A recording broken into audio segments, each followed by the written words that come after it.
Hello, I'm Donovan Jampijinpa from Yuendumu, and we're just here to accompany Frank Baarda on his book and speak a bit about that and highlight the stuff that he's speaking on the subject of the book he's written about. And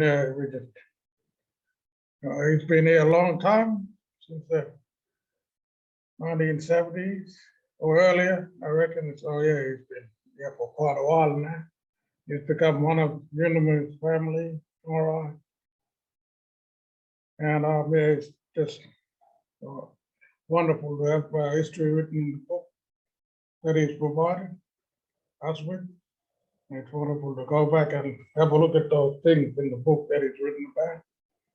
And it will be there for a long time for the people to understand a bit about Yuendumu and where we're coming from, and how Yapa live and associate with one another. So that's a right thing that is done in regards to the book that is written. Yeah, so yeah, it's quite a big opportunity to be here with him, to be speaking about on the subject of Yurntumu, Warlpiri people, and how he fits in with the people that we've known him for quite a long time. He's become one of us in the family, Warlpiri family. So yeah, it's great to be here with him.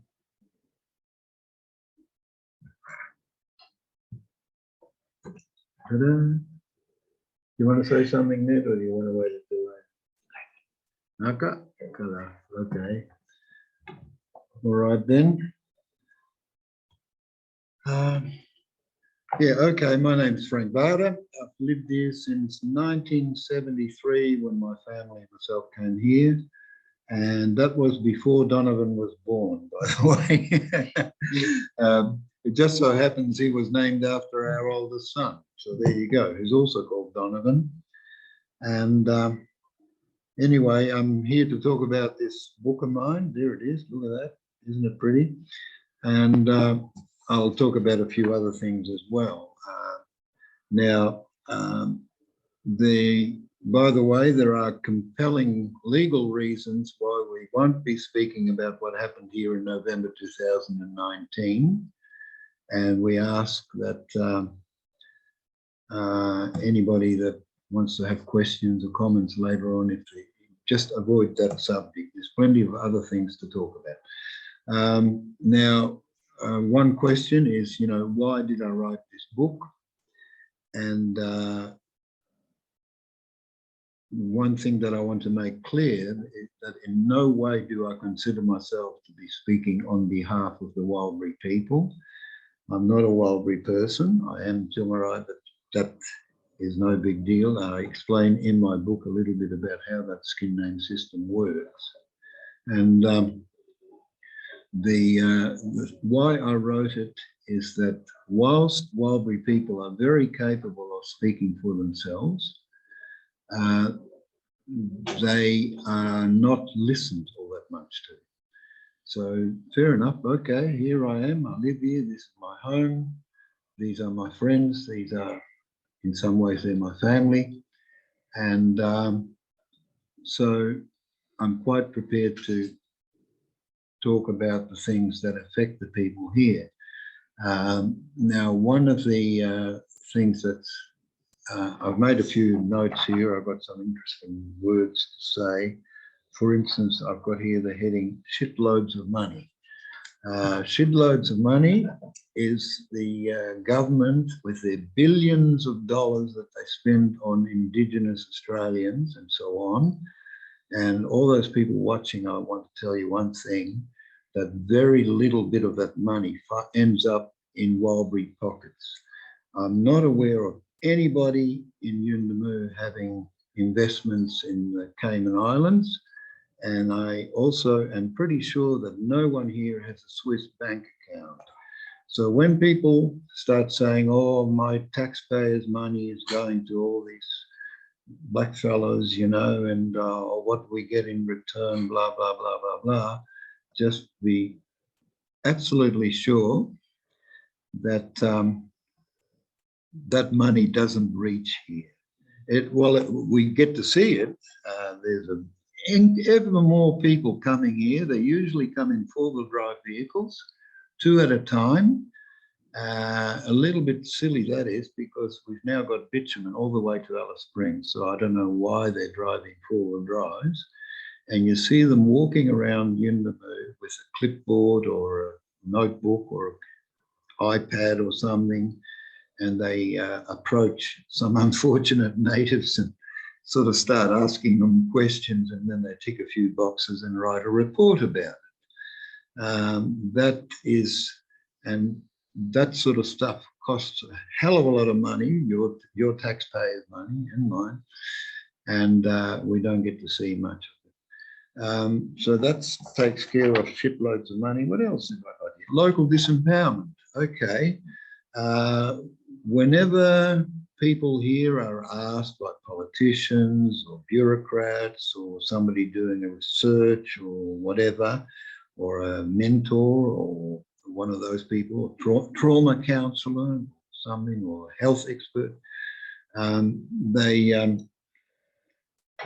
ask people, you know, what do you want? And what people here want ever since 2007, when they took our local council away, they incorporated us in the Central Desert Shire. Now, this is something that happened all over Australia, where you end up with 5 councils being amalgamated. Then they closed down 4 libraries and 4 swimming pools. And now you've got a mega thing, and they buy their wheelie bins in mass, and they save money there, and it's all about money and very little about community. Well, we've had the same thing happen to Yuendumu. And when people say, oh, we'd like our council back, and people say, oh, yeah, but we can't do that. It's going to cost too much money, blah, blah, blah, blah, blah. So then the question is, it begs the question is, how come we could have 73 individual councils on this community, on this Northern Territory, and now all of a sudden we can't? Well, I can tell you one of the reasons. I believe the Central Desert Shire, which has since changed their name to the Central Desert Regional Council, because people were taking the piss out of the Shire a bit, you know, thinking they're going to have hobbits or something coming to the place. Anyway, the the thing is that I believe they employ more than 100 people in their regional office in Alice Springs. Now, their regional office, by the way, is outside of the Shire region, which I think is bigger than Belgium or something. So anyway, so that takes care of the Shire's disempowerment. Okay, there used to be a time when everything was sort of done out of our council office. Visitors used to call in there, and they used to issue things like permits on the spot. The other thing that you could do at the council is you could ask for them to get a birth certificate, so you could get a driver's license, or better still, they would actually issue an ID that was recognised, which was just a few local councils saying, yeah, this person really exists, was born here, know him well, yes, and you can give them a driver's license. Well, that's all gone now. So now you have to go into Alice Springs to get a birth certificate, and you have to run the gauntlet of the rather large number of police who might grab you and charge you with driving an unlicensed car because you haven't got a license, because you've driven in to get a birth certificate, and that sort of stuff. Now, that's the pointy end of the thing. Now, if you consider Canberra to be like an octopus, we're at the tip of one of the tentacles, you know, and so well, anyway, what else have I got here? Okay, total control. Now, I very strongly recommend that you have a look at this new series of Total Control. The first series, we could watch it from Yuendumu, and we could completely understand all the shenanigans that were going on. That is not fiction. You know, it's actually true. That's what happens. And that's what the powers that be, the outside powers, that's what they're aiming for, is for total control. And they're getting close to having total control. But a lot of people here just say up yours, you know, and take no notice. Okay, now, before, when the intervention came to the Northern Territory, then I started writing a thing called Musical Dispatches from the Front. And some of the people watching probably are on my list. If you would like to become a recipient of these musical dispatches from the front, all you need to do is send me a little email and I'll put you onto that thing. There's about 400 people on it. I started writing these for mainly to the purpose to vent my frustrations. The thing about it is they, incidentally, they range from excellent to shithouse. You know, that's the full range of the dispatches. I think that, you know, that's why I wrote them. But and a lot of this, okay, there we go. A lot of my book is derived from those dispatches. There've been a few hundred of them, and they wrote themselves. The powers that be, they managed to make themselves ridiculous so often. Now, there's not a lot of joy in what comes in from the outside, but every now and then we can have a sort of a bit of a reprieve from the seriousness of it all. The classic was when our friend Mr. Rabbit, Tony Abbott, when he was appointed the, what was it, the envoy to Aboriginal Australia or Indigenous Australia by Scott Morrison, you know, and we're going, what is he thinking of all the people to appoint as a thing? Because outside of places like this, people think, oh, that Tony Abbott, he really has the interests of Indigenous people at heart, blah, blah, blah, blah, blah. Well, no, he didn't. But anyway, his first sortie, when he sort of got sent on his way to envoy himself, and he went to Borroloola, which is a small place on the southern end of the Gulf of Carpentaria, only to be met by a large delegation from the Borroloola school, and they had signs up, and they virtually told Mr. Rabbit to get fucked, to fuck off, you know? And it's things like that that give us a bit of joy. Now, we almost had a moment like that at the beginning of the intervention when Jenny Macklin came here, and that's another person that is lauded as having this, you know, had done so much for Aboriginal Australia. Well, okay, that's a matter of opinion, certainly not mine. Anyway, she came to Yuendumu and took advantage of the fact that we were opening our swimming pool, and she made it look like the intervention was behind the swimming pool, which wasn't true at all.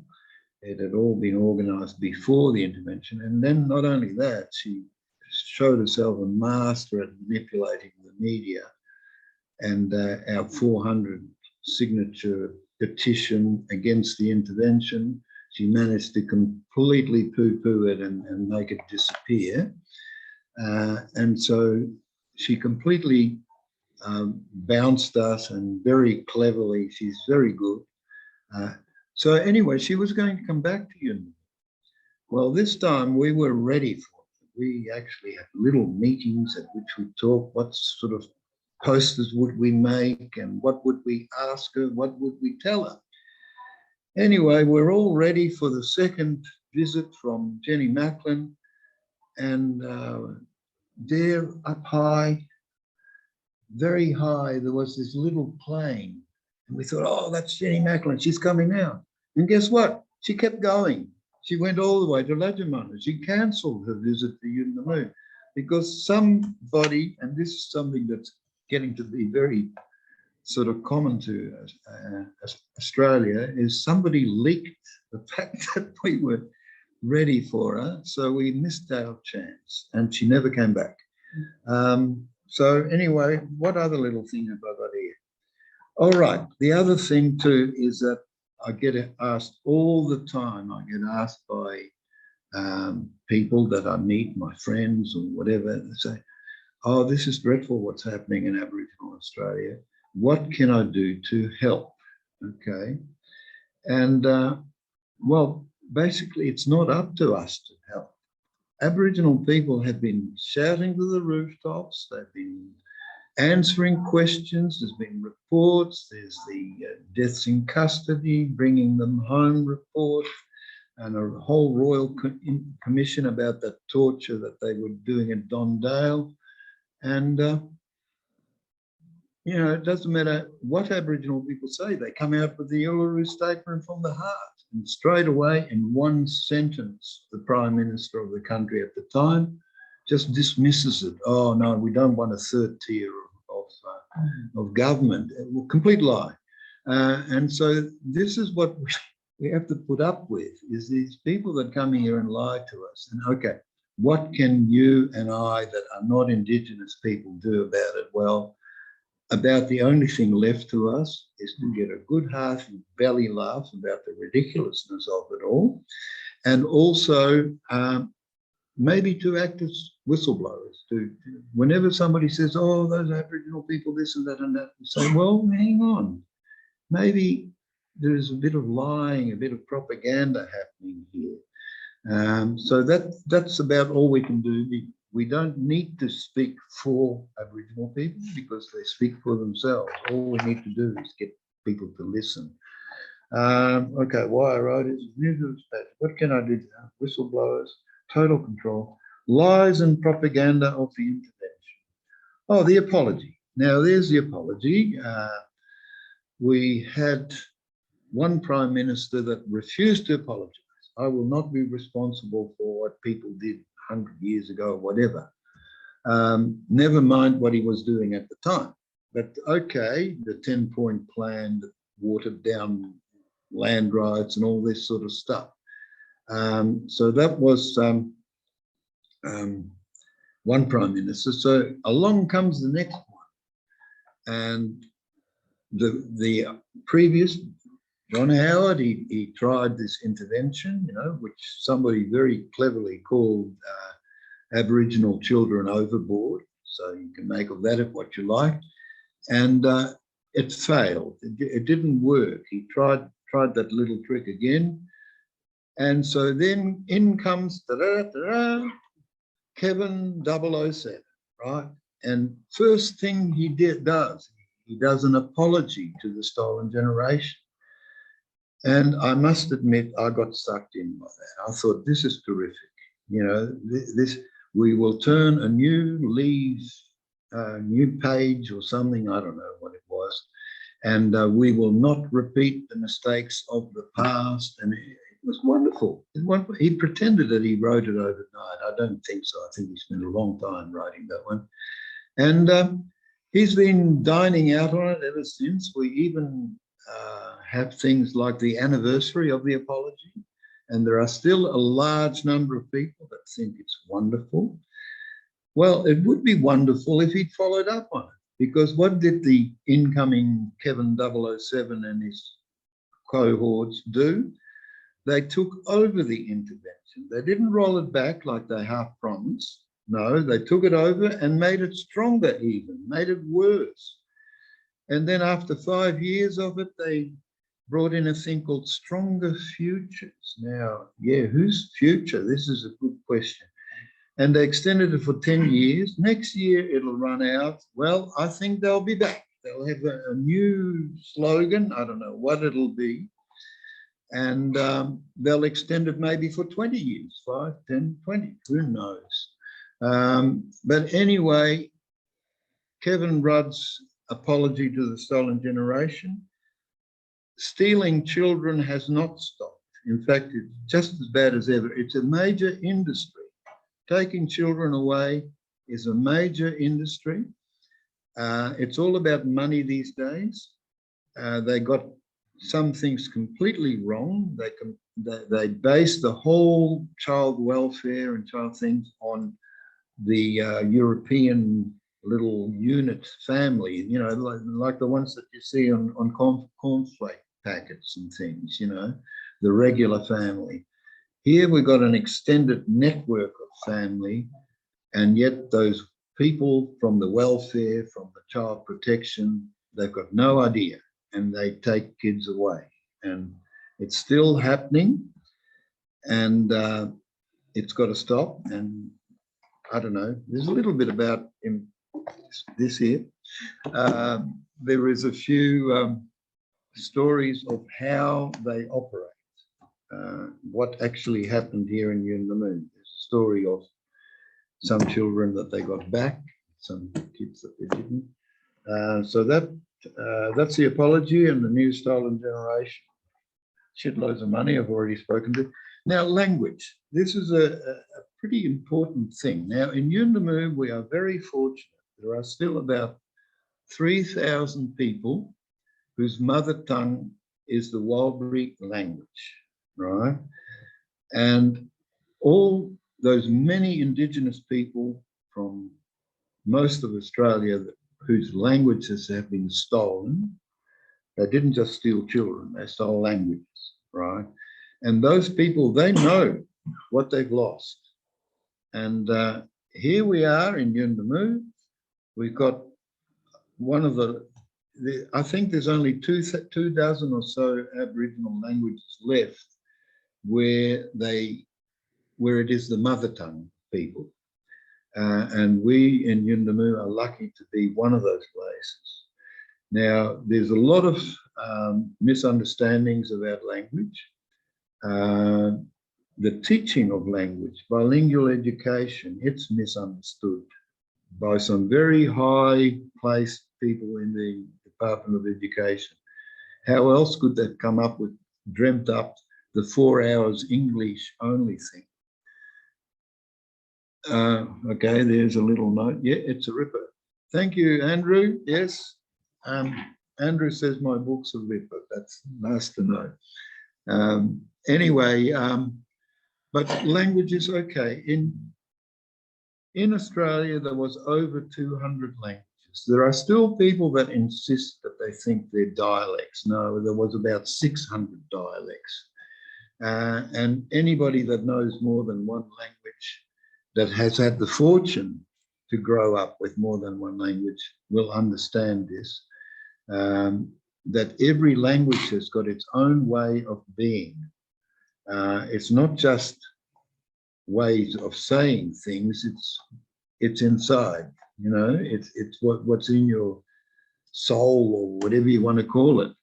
And every time that an Aboriginal language disappears, it's a loss of a worldview, and it's important. It's just as important as whether your little frogs disappear or something, are the languages.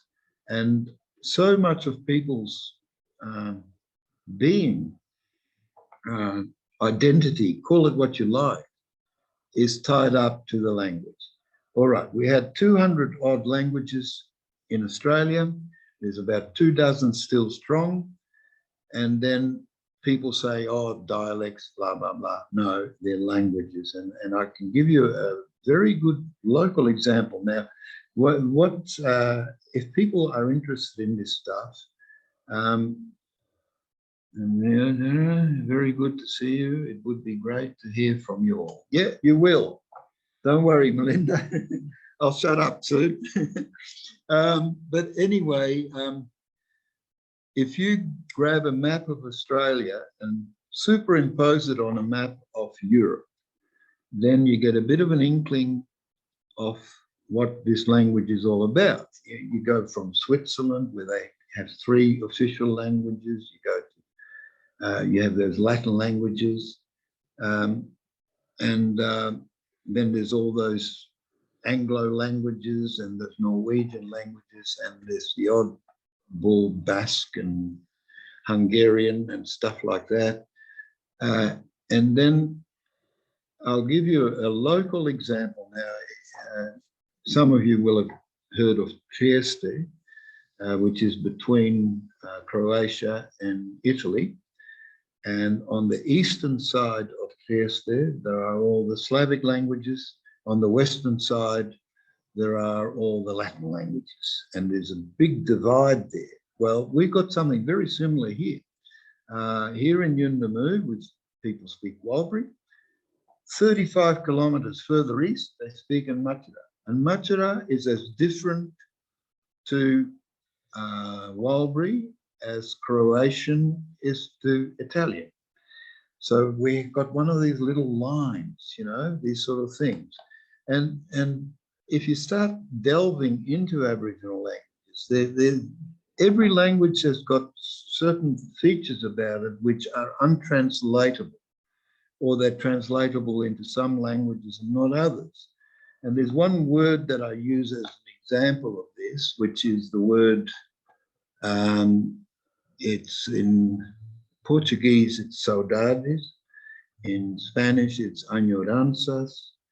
In Scottish Gaelic, it's sianalas. I don't know how you pronounce it. Then you go to Welsh, and there's Hirath, again, another one I don't know how to pronounce. And guess what? Warlpiri has got a word like that. English doesn't, you know. Warlpiri, they say yiraro.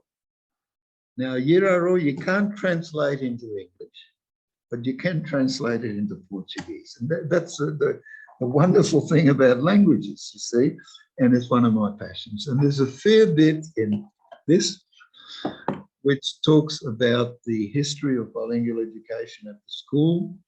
It's been up and down. The worst thing was when they had the 4 hours English only. A really bad thing happened at one stage when we had a new principal who tore up the 2-page Yuendumu school language policy. Said, we won't be needing that anymore.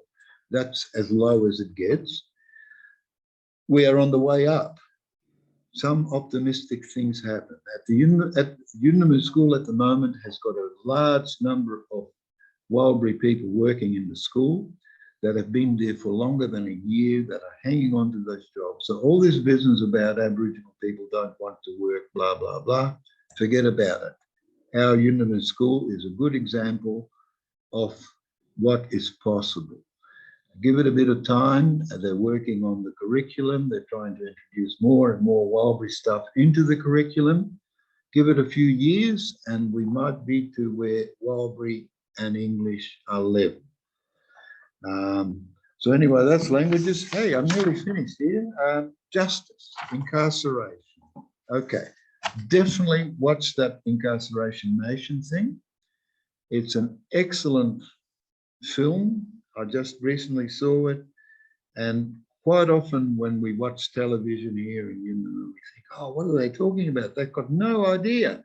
Well, no, the Incarceration Nation mob, they've got an idea. They hit the nail on the head. And all the talk about, you know, now in Alice Springs at the moment, they're building a $24 million building, which is, I believe, is going to be an extension to the youth detention part of the jail. Really clever stuff. 24 million bucks. And also, incidentally, and I don't want to talk too much about it, but in Yuendumu, the largest single amount of money ever spent on Yuendumu was when they built our new police station, over 7 million bucks. Okay. And that's all I'm going to say about that.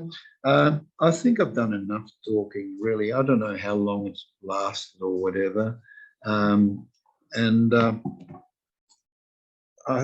think I'll get Ned to say a few things now, and then later on we'll deal with questions. Okay? Is that okay, Richard, if we just carry on? I can't hear you. That's fine. Go ahead. Okay. We're Well, doing anyway, well. this is Ned.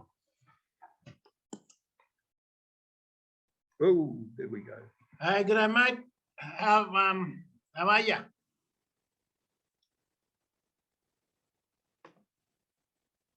Okay, Wangaya.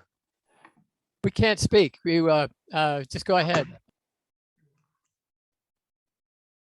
Yeah, this I'm Ned Hargraves, Jampijinpa.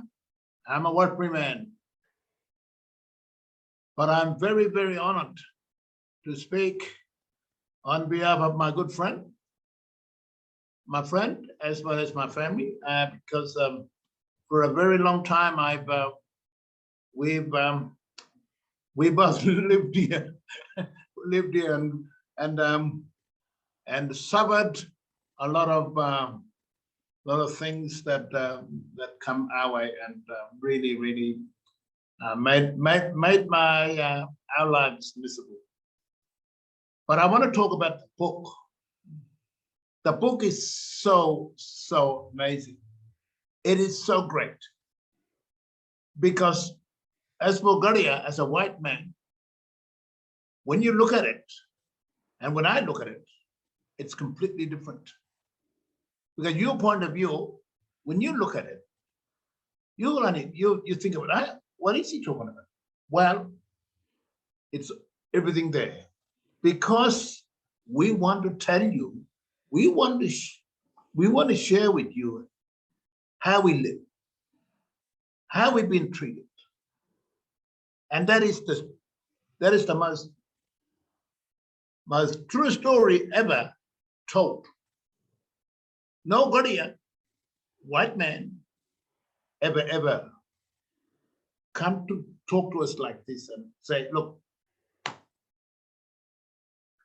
want to write something. And my new Jongarai has been, when I say Jongarai, Frank, when I say something. Anyway, look, as for me, when I read this book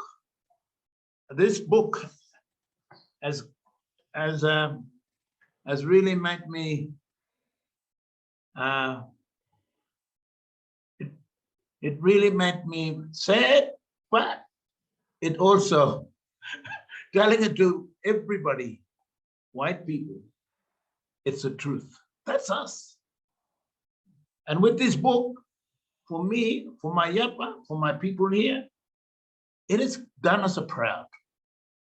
I must say this, it done us a proud because we can tell every Gadiya that who's thinking that we're savage people. No, we're not savage.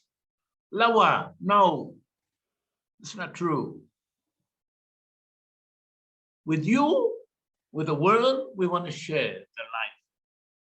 We want to share our culture, everything. But with, Jongare, Mr. Baarda, Frank, for me, I don't know how to really thank him, because every time when I read it, it's everything, something hits me, wow, that is something. When I say something, that is very important. Every Gadiya, when they come here, they don't just come here for a week or two. No, they come here just to get an information. The intervention actually torn us apart. It took away our rights.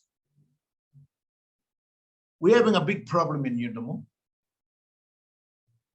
but we got to deal with it now because the government itself has made this mess for us. Now we got to fix it. We got to fix it for them. Well, I can tell the government right now, go jump in the lake because you fixed it. You fixed it because you made this mess. You made this mess with our kids. We can't even discipline our kids. Not even a spank. And that is not right. Our culture was, and it's still today, very strong We want to keep our children, and we want to keep on disciplining our kids in a way that suits us, not suits white people, not suit the government. No, no way. We want to do it our way. So give us our right back. Give us our permit back. And this one, it says in this book, we want to, make it right. But we want to tell it to you. That's how we are. That's how we live. And that's how we've been mistreated. We have been disrespected. I must say this. We have been disrespected and made miserable. So that's from me. I'm sorry. That's how I am. And that's what I speak on behalf of my people. And we want our life back. Thank you, my friend. Okay, I've got one more thing I've got to tell you. You. Okay. That's something I'm.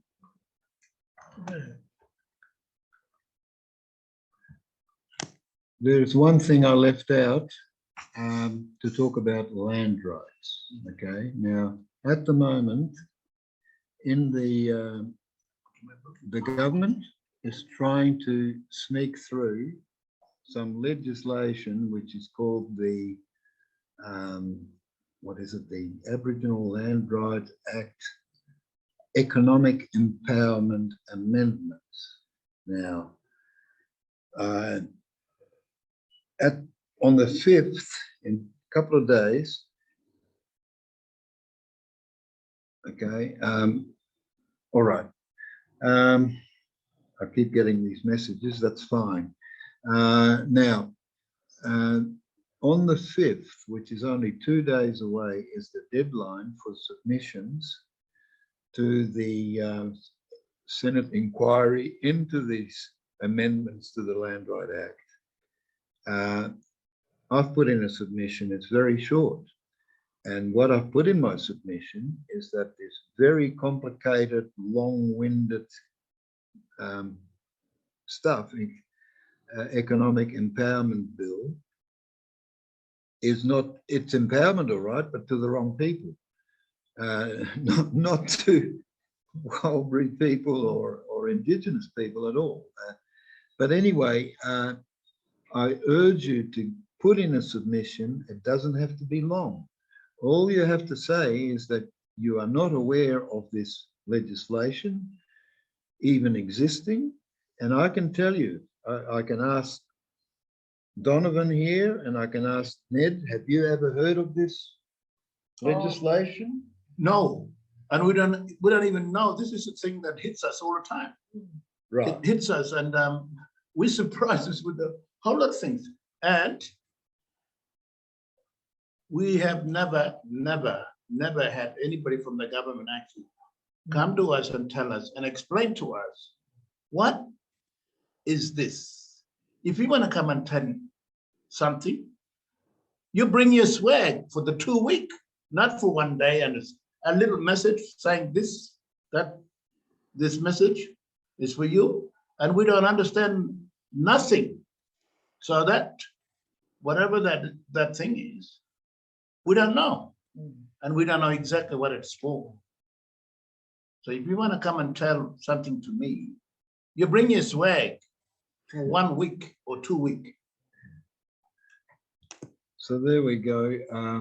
This is very important legislation that's going to turn the whole thing upside down. It's going to empower the land councils and the governments, but not the Aboriginal people. It's already happened that things like land rights, sacred site things, are all being controlled and run by bureaucracies. And people here are sort of on the side, and every now and then they get given a rubber stamp and they get told a few bits of English mumbo jumbo, and how about you agree to it all? So yes, please go to the concerned Australians website, and you find all that information, how to get onto the onto the government and put in a submission, even if you say that that it's obviously not true that this has been based on a whole heap of consultation, because it hasn't. The only people they consulted were the land councils themselves, who've got a vested interest in having greater power. And all right, oh, there's somebody that put in a good on you. Yeah, anyway, just please go to it. Now, another thing, I don't know if I mentioned John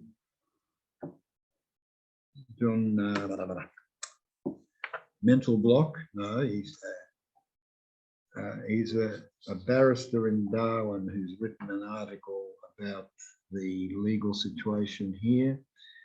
And all I can tell you is here in Yuendumu, we have courts one time a month, isn't it? Or 3 months. How many days? Every 3 months. Every 3 months? Yeah. Yeah. Right. And how many days do they have? 2 days. Really. 2 days. Okay. In every couple of months or whenever, the court sits here in Yuendumu. There is something, I don't know, like 50, 60, 70 cases being heard. There's 2 lawyers that, you know, have got what, I don't know, 10 minutes per person and so on. And then they all in a big hurry. Anything, anybody says they're not guilty, boom, it gets adjourned. There's a whole heap of Aboriginal people who are in remand, or I don't know, they've got something in common with those people on the bloody islands, the refugees. They don't know how long they'll be there. And so the whole thing is just completely, it's just bad. It's bad. And then when it comes to, for instance, the Royal Commission, they had a Royal Commission, and we all saw that terrible video stuff on Four Corners. And the one that they don't mention very often is that those guards saw that it was necessary to pull the poor fellow's dacks down. And the thing is completely unwarranted and unnecessary, and served no purpose except humiliating the poor kid, because he thumbed his nose at them and they didn't like it. Now, the whole thing about that, you know, they came to Yuendumu, and there was one lady who spoke about her son who had gone into Dondale, and she said he went in there, he was a normal lad, and he came out with a whole bunch of pills.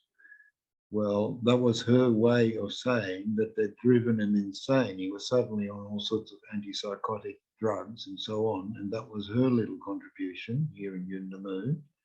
And of course, if every community has got a story like that, there's a lot of stories like that. And the one thing that came out of that thing is that all the talk was, how can we stop these children getting into the place? No, the question is, what gives those guards the right to treat them like that? And those people should have been in jail, those guards. And instead of talking about the kid, you know, oh, why did we put a spit thing on him? Because, oh, he was spitting at them. Well, big deal, you know. Spitting at somebody doesn't quite, you know, go to pulling somebody's dacks down to humiliate them. But anyway, straight away the talk was, how can we stop Indigenous children from ending up in the court case, instead of looking at it from the other side? You know, what are we doing that is making these kids behave then? And Ned mentioned one of the things is that people have been sent to jail for slapping their child, you know, and so on. And so what have we got at the moment in Yuendumu? We've got a completely out of control break-ins after break-ins after break-ins. And what's the answer? There are now 4 buildings in Yuendumu that are surrounded by razor wire. That's supposed to fix it. Well, it's not fixing it. But anyway, there's too much doom and gloom, you know. Just think about Tony Abbott being told to fuck off from Borroloola. Okay. Anyway, I've had my say. I've had more than my say.